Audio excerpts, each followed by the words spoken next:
There have been periods in Earth's history when size stopped being a limitation. Not because life wanted to become larger, and not because evolution suddenly favored excess, but because the environment itself stopped resisting growth. One of those periods occurred in the early Paleocene and Eocene, roughly 56 to 48 million years ago. This was the world immediately after the extinction of the dinosaurs, a planet that no longer resembled the one we know today. There was no permanent ice at the poles. The temperature difference between the equator and higher latitudes was far smaller than it is now. The global climate was warm, humid, and remarkably even. In tropical oceans, average annual temperatures reached approximately 30 to 32 degrees Celsius and remained high throughout the year. There were no pronounced seasons, no prolonged cold periods, no abrupt thermal shocks. Even at higher latitudes, ocean temperatures rarely dropped below 10 to 12 degrees Celsius.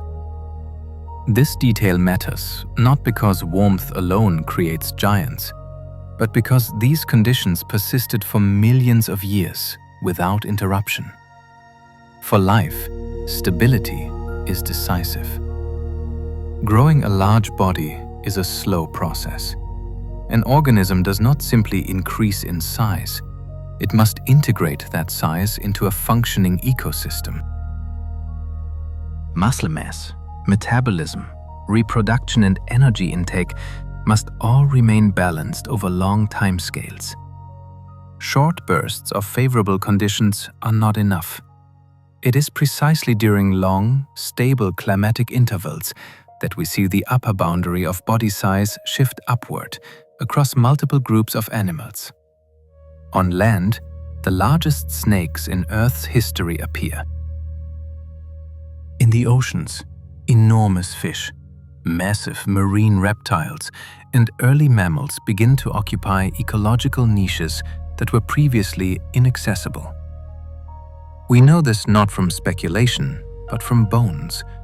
In vertebrate animals, the size and structure of vertebrae are among the most reliable indicators of overall body scale.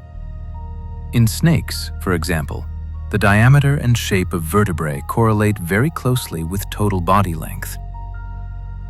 When paleontologists discover vertebrae more than 5 centimeters thick in Paleocene deposits, they are not looking at large snakes by modern standards. Comparisons with living species allow researchers to estimate body lengths exceeding 12 to 14 meters, and in some cases, even more. These estimates are not guesses. They are based on well-established anatomical relationships. But size itself is only a consequence. The deeper cause lies in environmental productivity. The warm oceans of that time supported significantly higher primary productivity than modern tropical seas. Phytoplankton grew faster, food chains were shorter, energy was lost more slowly as it moved upward through the ecosystem. This had a simple but powerful implication. The system could sustain large bodies over long periods without collapsing. And it is important to clarify what this does not mean. This was not a brief greenhouse spike or a short-lived thermal anomaly. It was a slow climate. Temperatures fluctuated not over decades, but over hundreds of thousands of years. For organisms with long life cycles, this distinction is critical. Large animals live longer. They reproduce more slowly. They cannot rapidly adapt to sudden environmental shifts. But in a world where conditions remain predictable over geological time, size ceases to be a liability. It becomes a viable strategy. This is why giants do not appear randomly in Earth's history. They emerge within very specific geological windows. When the planet is warm enough, stable enough, and predictable enough that growth is not punished. This was not a world of monsters. It was a world in which the constraints were simply different. And this brings us to the central question that follows. If giants are only possible under such conditions, what exactly must align for them to emerge? And what must change for them to disappear? That is the problem we will examine next. Before any organism can become large, something else must change first. Not bones, not muscles, not genetics. Energy. Every ecosystem operates on a strict budget. Sunlight enters the system. Plants convert it into chemical energy. That energy then moves upward through food webs, from plants to herbivores, from herbivores to predators. But this transfer is inefficient. On average, only about 10% of energy is passed from one trophic level to the next. The rest is lost as heat, movement, metabolism, and waste. This is known as the ecological efficiency rule. What this means is simple. At the top of a long food chain, very little usable energy remains. In modern ecosystems, this severely limits the maximum size of predators. Large bodies require enormous and continuous energy input. If food webs are long and fragmented, that energy never reaches the upper levels in sufficient quantity. During the early Paleocene and Eocene, this structure was different. Warm temperatures accelerated biological processes at every level of the system. Phytoplankton reproduced faster, plant growth rates increased, nutrient cycling became more efficient, organic matter decomposed more rapidly and returned to the system instead of accumulating as waste. Food chains were not only more productive, they were shorter. In many marine ecosystems, energy moved from phytoplankton to small fish and directly into large predators with fewer intermediate steps. Each missing step meant less energy loss. This created an unusual situation. Large organisms were not competing for scarce resources.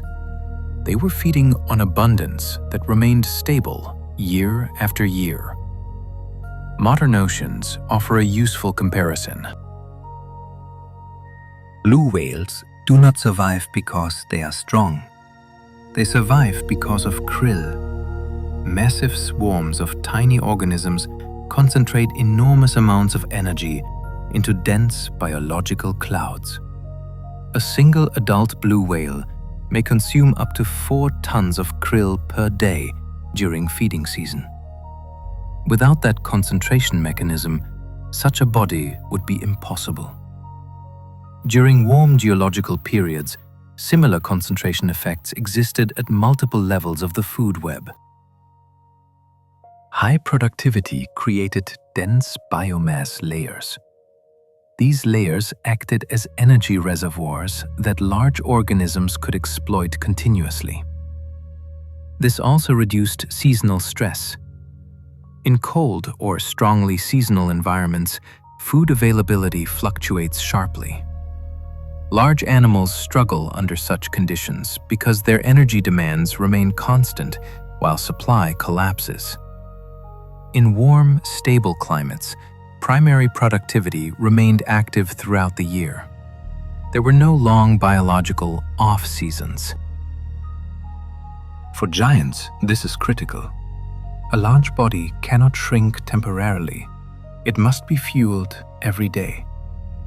This energy stability allowed ecosystems to support organisms that would otherwise collapse under their own metabolic demand.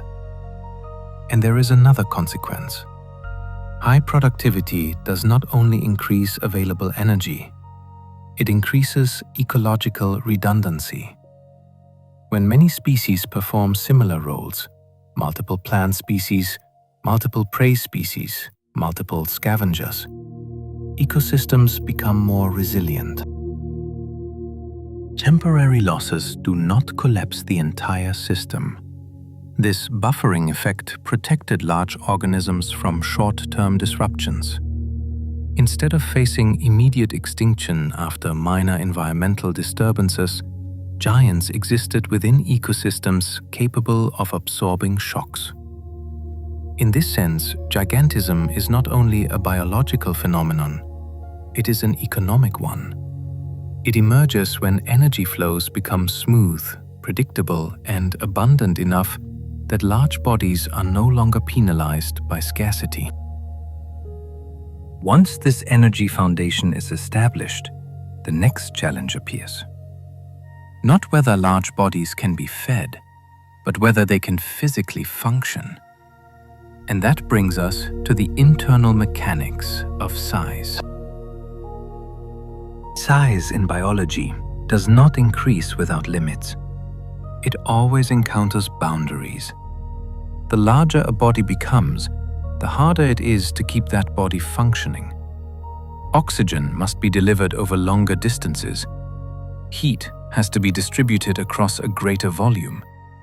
More mass must be moved, which requires more energy. For this reason, giants do not appear when life becomes more aggressive or competitive.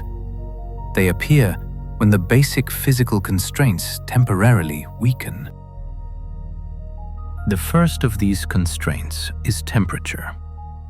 The speed of chemical reactions in living tissues is directly dependent on environmental temperature.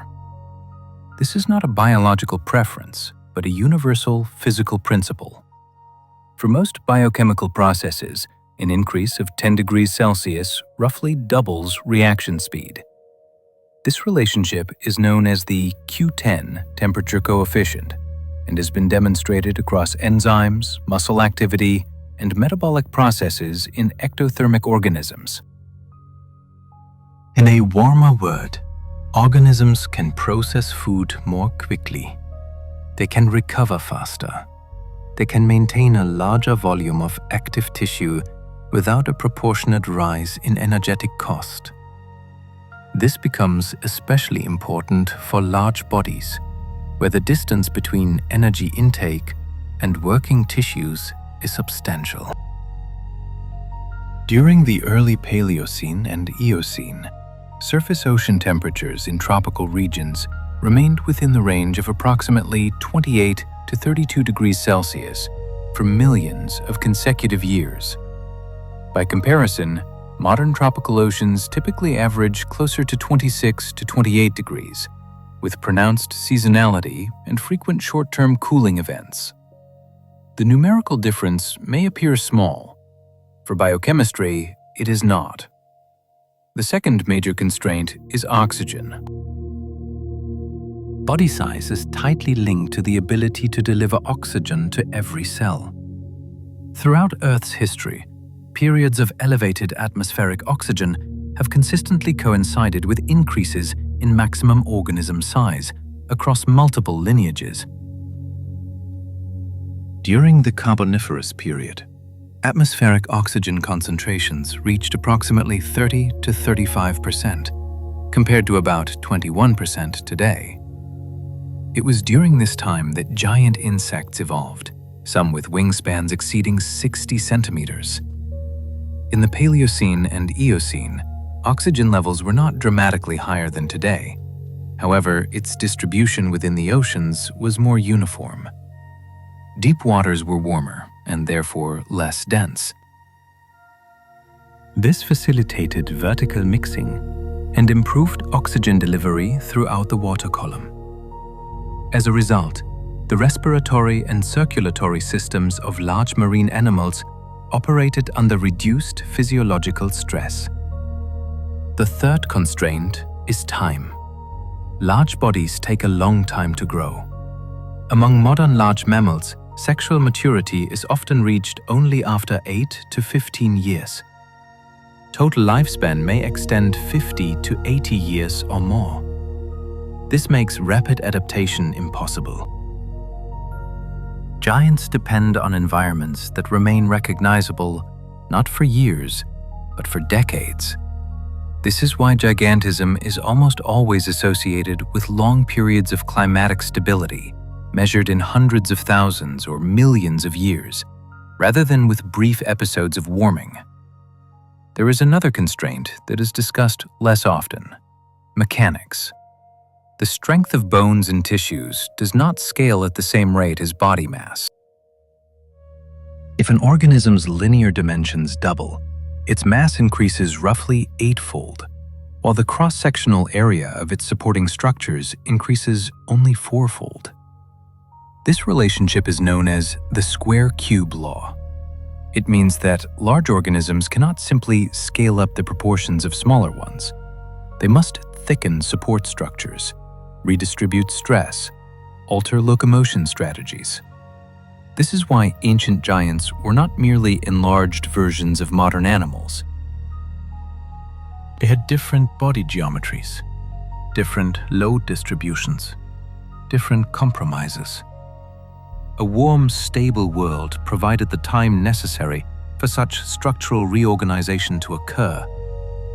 When all of these factors align, elevated temperatures, sufficient oxygen availability, long-term climatic stability, and high ecosystem productivity, large size stops being a liability. It does not become inevitable. It does not become universal, but it becomes possible. And at that point, the question shifts. Not from why did they become so large, but from how did they function with bodies of that scale? That is the problem we turn to next. When bodies become large, movement itself changes meaning. At small scales, motion is cheap.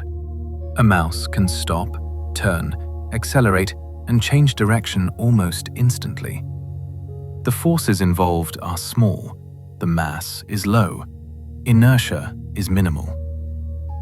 At large scales, the physics reverses. Inertia becomes dominant. Inertia is the resistance of a body to changes in motion. The more mass an object has, the more force is required to accelerate it, slow it down, or redirect it. This is not a biological limitation. It is a fundamental physical law. As body size increases, mass grows faster than muscle strength. If linear dimensions double, body mass increases roughly eightfold. Muscle cross-sectional area, which determines force output, increases only fourfold. This creates an imbalance between the force available to move the body and the inertia that resists motion. For giants, this has direct consequences. Rapid acceleration becomes inefficient. Sudden turns become dangerous. High-speed movement becomes energetically expensive and mechanically unstable. This is why the largest terrestrial animals in Earth's history were not fast runners. Biomechanical reconstructions suggest that even the largest sauropods were limited to walking speeds of approximately 7 to 10 kilometers per hour. This is not sprinting, it is controlled forward motion. Speed was not their strategy, stability was. Large bodies rely on momentum rather than agility. Once moving, they tend to continue moving. This makes straight-line travel efficient, but complex maneuvering difficult.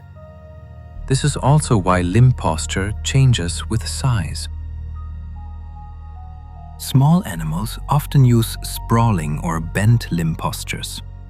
Giants shift toward vertically aligned limbs positioned directly beneath the body. This reduces sideways torque and minimizes energy loss during movement. The skeleton becomes a column system rather than a flexible frame. Even so, every step of a giant involves enormous forces. Each footfall transfers many tons of load into the ground. The timing of muscle activation, joint alignment, and bone stress must remain precisely coordinated. Small errors that would be harmless in smaller animals become catastrophic at large scales. This is another reason why giants favor predictable environments. Uneven terrain, sudden obstacles, unstable substrates all introduce risks that increase sharply with size. In aquatic environments, these problems are partially reduced. Water supports body weight. Buoyancy offsets gravity. Movement becomes less about lifting mass and more about displacing fluid. This is one of the reasons why the largest animals in Earth's history evolved in the ocean rather than on land. But even in water, inertia remains. Large marine animals do not perform sharp turns or rapid accelerations. Whales, for example, rely on gradual changes in direction and long, steady swimming cycles. They do not chase prey through sudden bursts of speed. They intercept, they filter, they conserve energy. This pattern appears repeatedly in gigantism. As size increases, control replaces speed. Efficiency replaces explosiveness. Stability replaces aggression. This is not weakness, it is adaptation. Large bodies survive not by reacting quickly, but by existing in environments that change slowly. And this brings us to the next internal challenge. Movement is only one part of the problem. Inside the body, even more fundamental constraints begin to appear. Constraints related to oxygen delivery, circulation, temperature regulation, and neural signaling. That is where we turn next. When an organism becomes very large, the first problems do not come from finding food or space. They begin inside the body. Cells do not know that they belong to a giant. For each cell, only a few conditions matter: receiving oxygen, removing waste, and keeping temperature within a viable range. As body size increases, the distance between the center and the periphery grows. In a small animal, oxygen travels millimeters. In a giant, it must travel meters. This is a fundamental constraint. The rate of oxygen diffusion through tissues remains nearly constant. It does not accelerate simply because the body is larger. As a result, large organisms require increasingly complex transport systems. The heart, blood vessels, and respiratory surfaces must scale with size. But they do not scale in the same way. Body volume increases roughly with the cube of linear dimensions. If an animal becomes twice as long, its mass increases by approximately 8 times. By contrast, surface areas, lungs, skin, gills, increase only with the square of length, or about 4 times. This creates a gap. To compensate, giants must alter their internal and external architecture. In large terrestrial animals, this is reflected in thickened bones, massive joints, and vertically aligned limbs. These changes reduce mechanical stress on the skeleton and distribute weight more efficiently. In marine giants, the problem is solved differently. Water supports mass. Buoyancy reduces the influence of gravity. This is why the largest animals in Earth's history have lived in the ocean.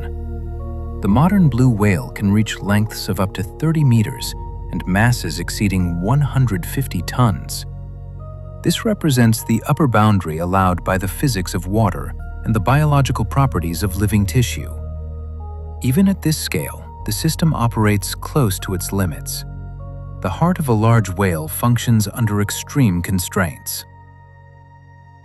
During deep dives, heart rate may drop to as few as 2 to 8 beats per minute. This is not a strategy chosen for efficiency. It is a necessity. A faster rhythm would overload blood vessels and damage capillary networks. Blood in giants moves more slowly, but under high pressure.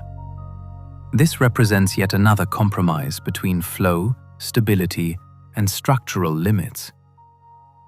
Thermal regulation presents a separate challenge. Large bodies heat up slowly and cool down slowly. This can be advantageous in warm, stable climates. It becomes a serious risk in environments with sharp temperature fluctuations.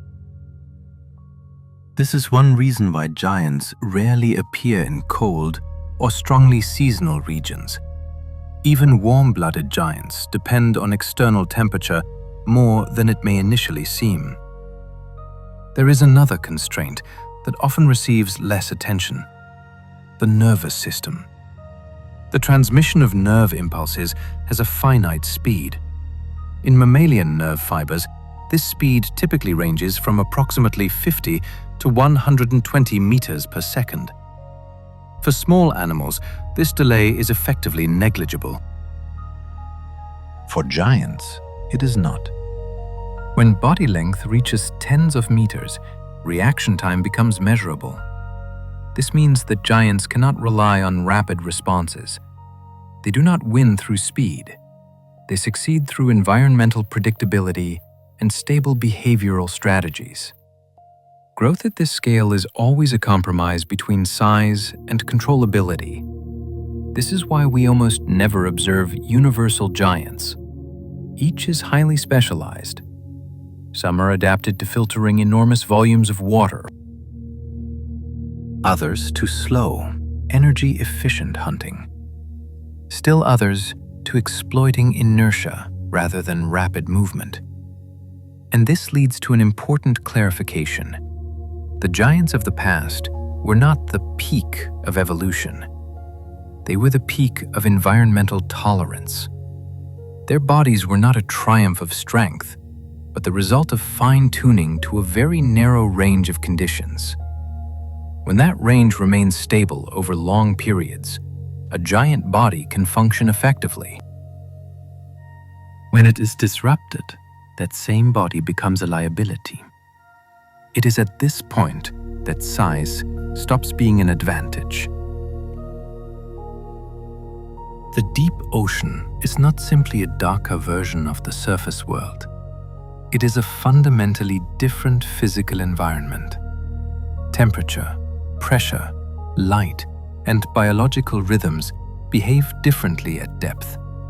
And these differences create conditions that repeatedly favor extreme body sizes. Below the sunlit zone, temperature becomes remarkably stable. While surface waters may fluctuate by 10 degrees or more across seasons, deep ocean layers often change by less than 1 degree Celsius over entire years.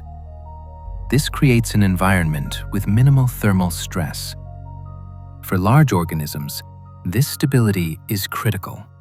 Large bodies exchange heat slowly. Sudden temperature shifts create internal gradients that stress tissues and disrupt metabolic balance. In the deep ocean, those rapid fluctuations simply do not occur. Pressure is another defining factor. At a depth of 1,000 meters, pressure exceeds 100 atmospheres. At 3,000 meters, it reaches more than 300 times surface pressure. While this environment is lethal to unadapted organisms, it also creates mechanical uniformity. Pressure acts evenly in all directions. There are no sharp pressure gradients across the body, no sudden compressive shocks. For organisms adapted to it, this creates a surprisingly stable mechanical environment. Movement becomes slower, turbulence decreases, water density increases slightly, enhancing buoyancy support. This reduces mechanical stress on large bodies and lowers the energetic cost of maintaining structural integrity. There is also the question of time.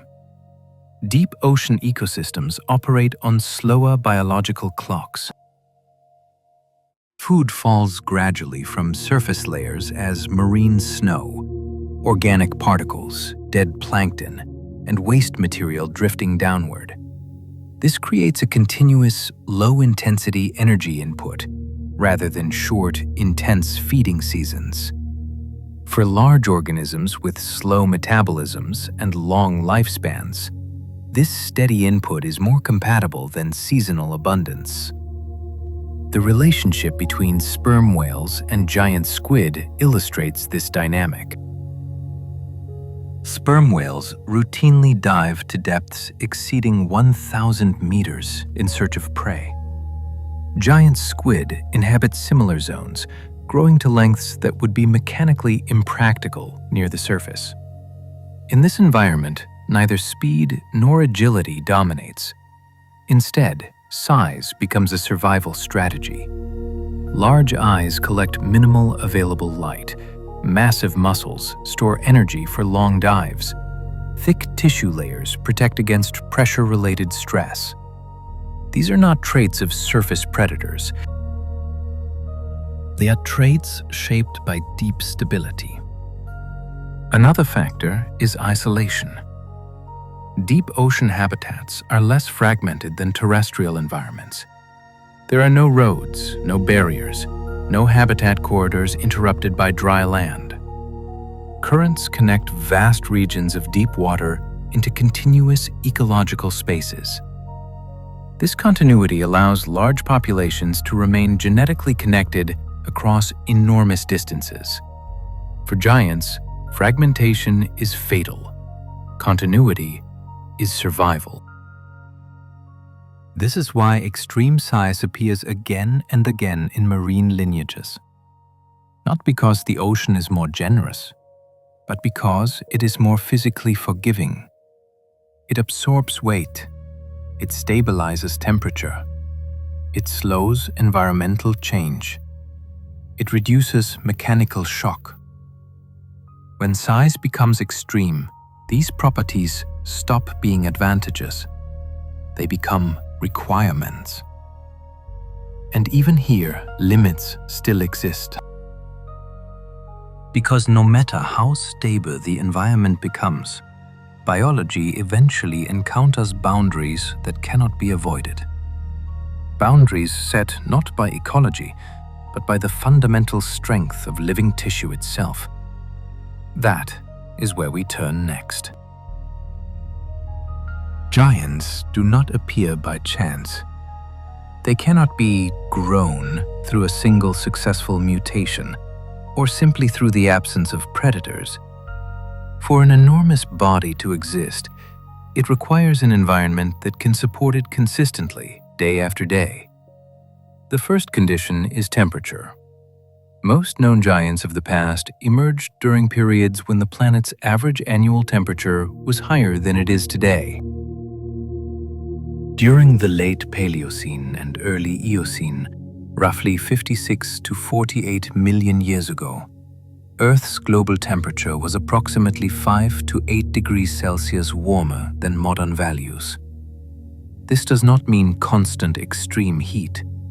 It means the absence of sharp cold extremes. Even at high latitudes, temperatures rarely fell below freezing. Permanent ice was virtually absent. For large organisms, this stability is critical. A large body loses heat slowly, but it gains heat even more slowly. If environmental temperatures drop rapidly, a giant cannot adjust in time. The second supporting factor is oxygen. Throughout Earth's history, atmospheric oxygen concentrations have varied significantly. During the Carboniferous period, for example, oxygen levels reached approximately 30 to 35%, compared to about 21% today. This allowed the existence of giant insects with wingspans exceeding 70 centimeters. For vertebrates, however, high oxygen concentration alone is not always the determining factor. What matters more is the stability of the respiratory environment. During periods when oceans were warm and well mixed, deep waters contained more oxygen than during colder epochs. This expanded the habitable zone for life, not horizontally, but vertically. Greater oxygen availability at depth reduced physiological stress and allowed large marine organisms to exploit a broader three-dimensional space. The third condition is food. A giant body requires not merely large quantities of food, but a continuous and predictable flow of energy. In warm climates, ecosystem productivity is higher. Phytoplankton reproduces more rapidly. Plants grow for longer portions of the year. Food webs become denser. Studies indicate that during warm geological periods, primary ocean productivity may have been 20 to 50% higher than during colder intervals. This is not a short-term spike, it is a background state. For giants, background stability matters more than temporary abundance. The fourth condition is space. Giants do not function well in fragmented environments. They require extensive ecosystems without abrupt boundaries. During periods when continental configurations differed from today, the oceans formed broad, slowly circulating basins.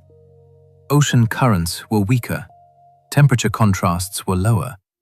This reduced seasonality and made environmental conditions more predictable. For giants, predictability is more important than speed. The fifth condition is the absence of sudden stress. Mass extinction events almost always affect large organisms first. After rapid cooling events, volcanic winters, or asteroid impacts, giants disappear more quickly than smaller forms. The reason is straightforward. Large bodies require more time to recover population numbers. If a population falls below a critical threshold, it may never return. According to paleobiological estimates, large vertebrates may require tens of thousands of years to re-establish stable populations after a major decline. Smaller species may recover in hundreds or thousands. This is why eras of gigantism are always limited in duration. They arise when climate, oxygen availability, food supply, and spatial continuity align over long periods of time. They disappear when this combination breaks apart. Giants are not the dominant form of life. They are indicators of stability. If a planet can sustain enormous bodies, it suggests that the system is operating gently, slowly, predictably, and without abrupt shocks. When conditions become harsher, giants are the first to leave. When we talk about giants of the past, it is important to move away from impressions and return to measurable quantities. Size is not a feeling. It is geometry, mass, and mechanical load on living tissue. We begin with bones. The vertebrae of the largest sauropod dinosaurs, such as Argentinosaurus and Patagotitan, reached transverse diameters of approximately 1.3 to 1.5 meters. This is not the length of the vertebra as a whole, but its cross-sectional size. A single vertebra of this scale is comparable in volume to a small automobile. The body mass of these animals is estimated under conservative models at 60 to 75 metric tons and up to 90 tons under more aggressive reconstructions. For comparison, a modern African elephant weighs approximately 5 to 6 tons. Even the blue whale, the largest animal in Earth's history, reaches masses of 110 to 150 tons, but its body is supported by water. Terrestrial giants of the past carried their mass directly against gravity. At this point, physics becomes unavoidable. the load on bones does not increase linearly with size. It increases in proportion to mass.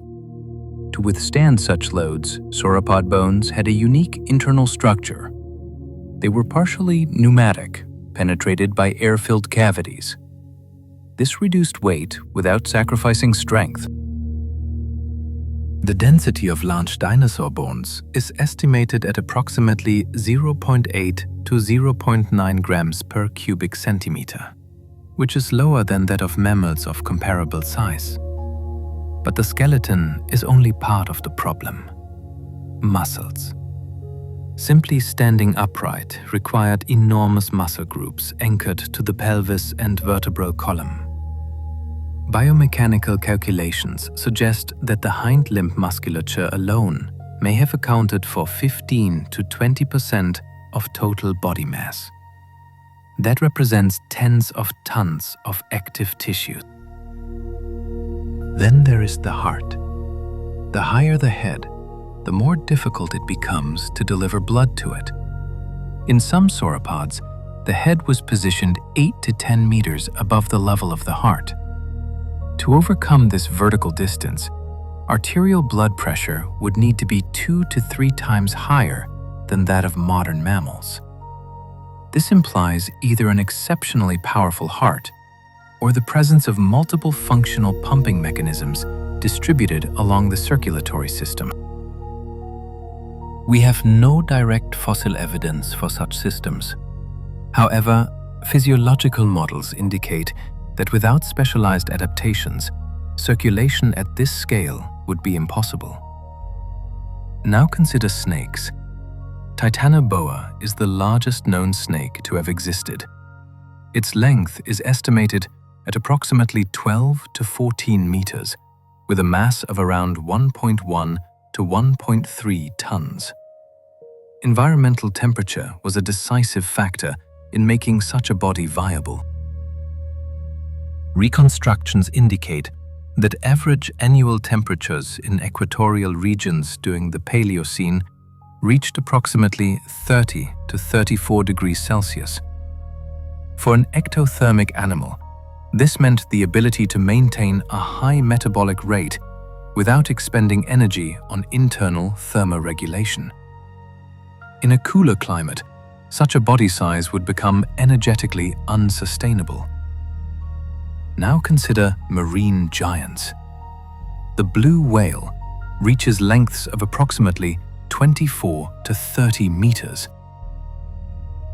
The mass of its heart in an adult individual may reach 180 to 200 kilograms.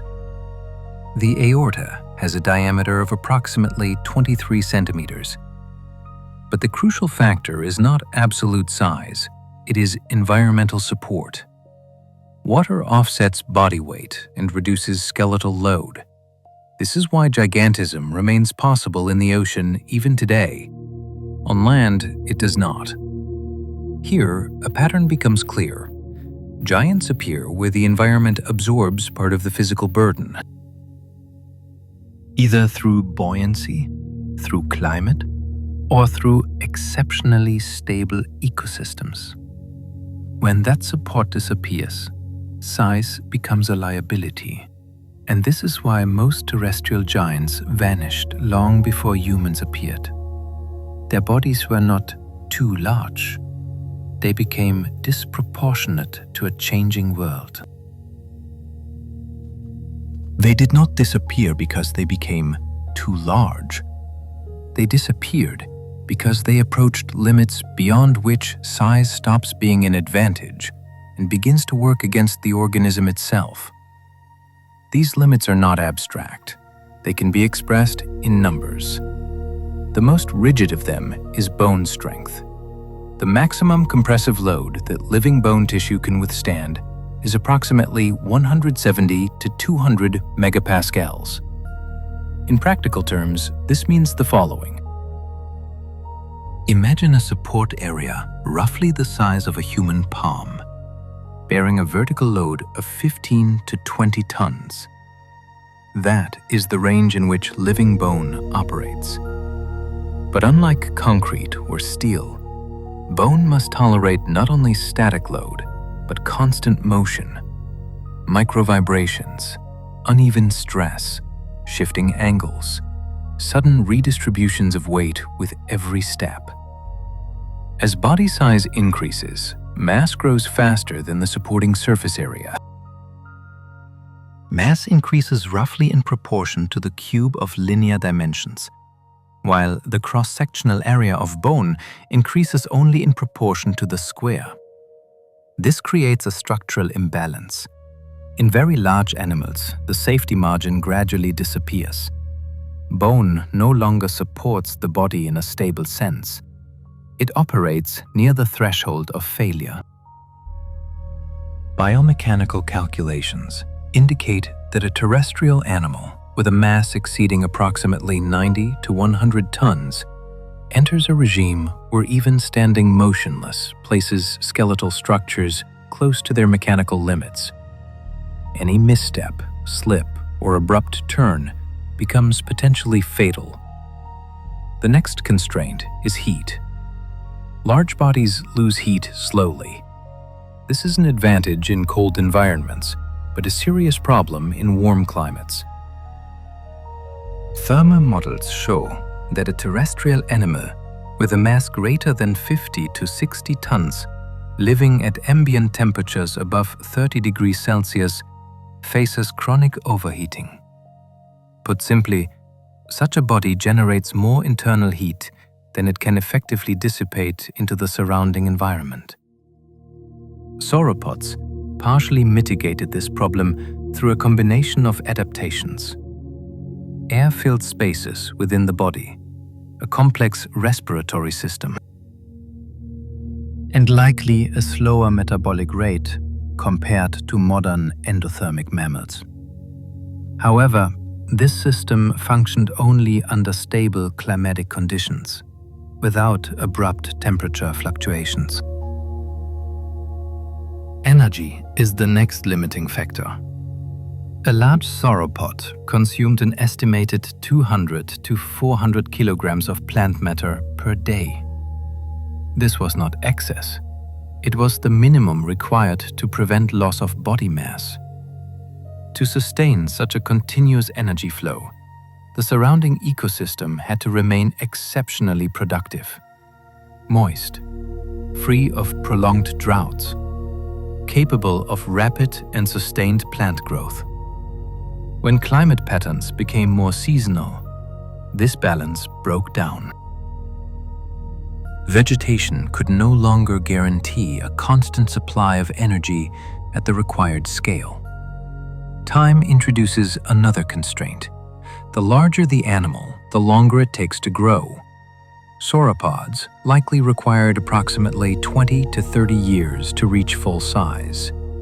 This implies a prolonged period of vulnerability during youth, slow population recovery, and high sensitivity to even modest environmental changes. Models indicate that a reduction in juvenile survival of only 5 to 10% is sufficient to trigger population decline, even in the absence of any catastrophic event. Movement imposes additional limits. A terrestrial giant cannot be fast. Estimates of maximum sauropod speed fall within the range of 7 to 10 kilometers per hour. This is not running. It is a rapid walk. In a world where climate shifts and resources relocate over time, the inability to migrate quickly becomes a serious disadvantage. And finally, gravity. Gravity has not changed since the age of dinosaurs. All of these adaptations functioned only as a system. Elevated temperatures, high atmospheric carbon dioxide levels, rapid plant growth, low seasonality, and the absence of intense ecological competition. When even one of these elements disappeared, size began to work against the animal. Gigantism is not an evolutionary goal. It is a brief window of opportunity. It opens rarely, and it closes without warning. The modern planet does not look hostile. It looks comfortable. Moderate temperatures, advanced ecosystems, stable coastlines. But from the perspective of biological scale, Earth today is a restrictive environment. Not because it is colder, not because it is poorer, but because it is fragmented. In the past, giants evolved in worlds where ecosystems were continuous. Forests stretched across continents. Shallow seas connected vast coastal systems. Migration routes were uninterrupted. Large organisms depend on spatial continuity. They require wide feeding territories, stable migration corridors, predictable seasonal movement patterns. When landscapes fragment, large bodies lose access to resources faster than small ones. Modern ecosystems are divided by deserts, mountain ranges, ice sheets, and, increasingly, human infrastructure. Roads, cities, agricultural zones, shipping corridors, noise pollution, artificial light. These do not simply reduce habitat area. They break ecological continuity.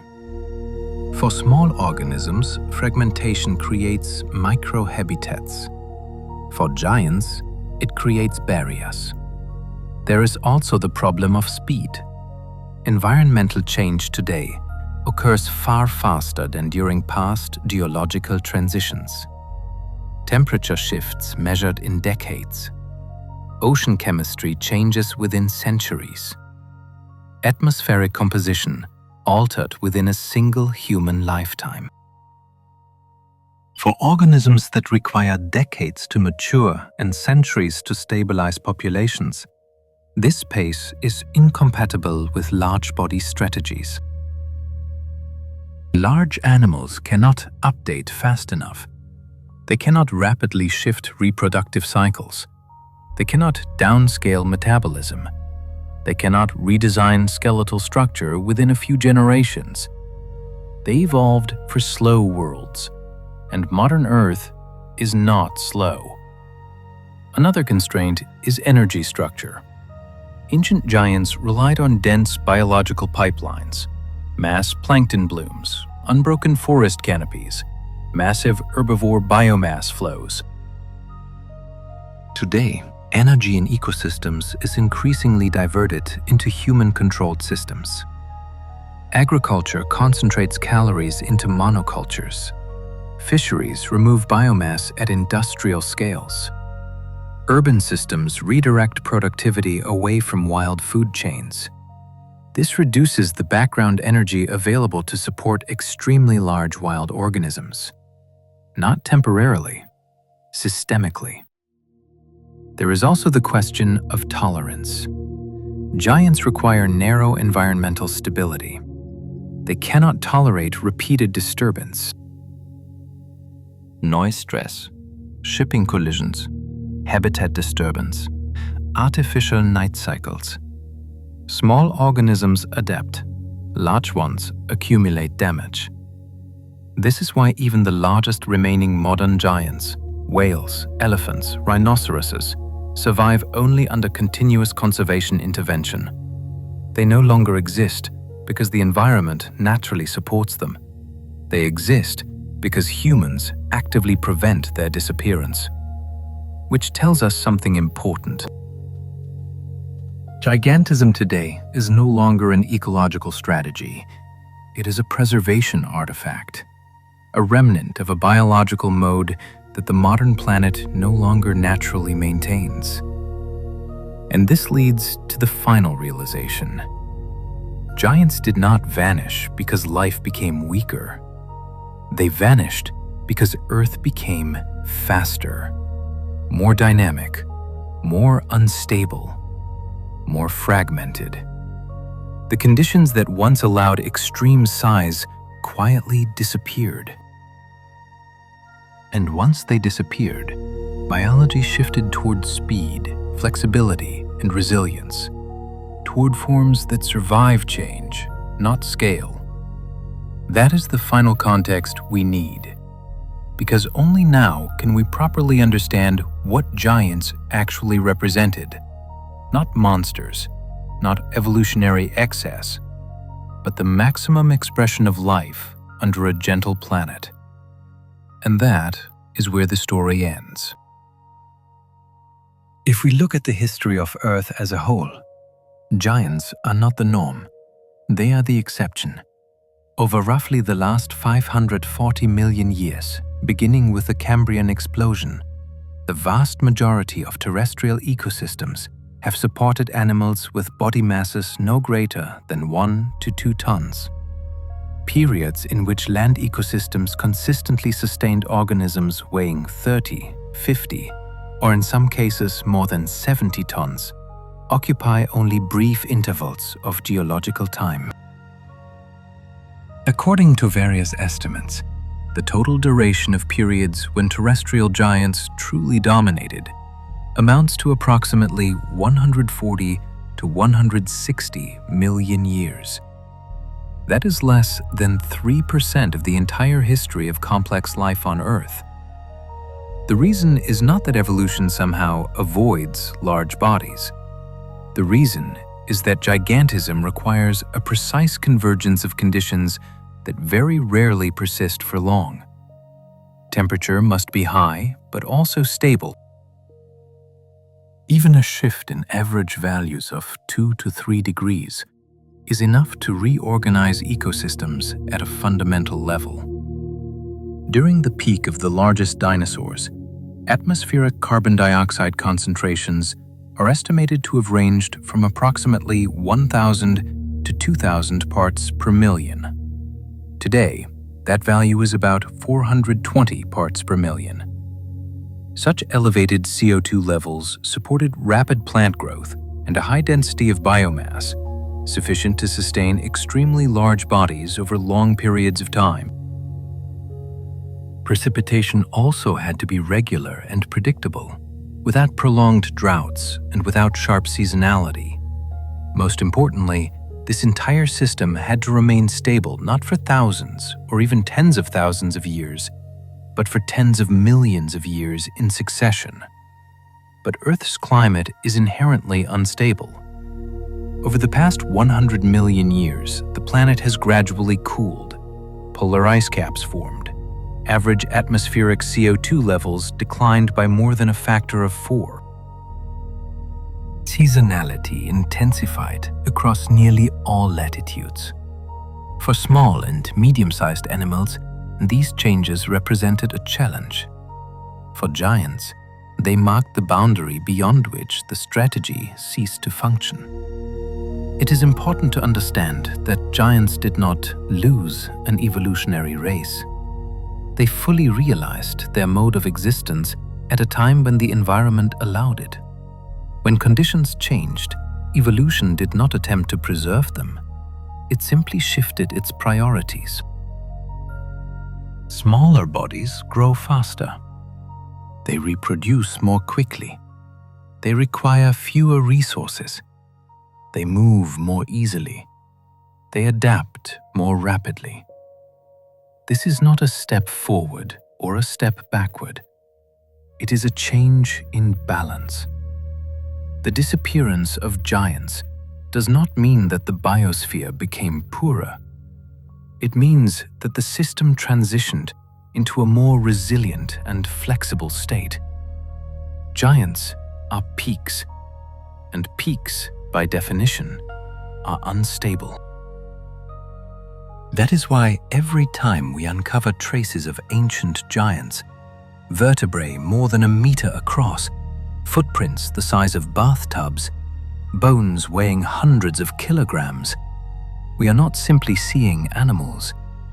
We are seeing a brief moment in the planet's history when physical and climatic limits were shifted far enough for such forms of life to exist. Today, Earth is organized differently. Average temperatures are lower, seasonality is stronger, ecosystems are more fragmented.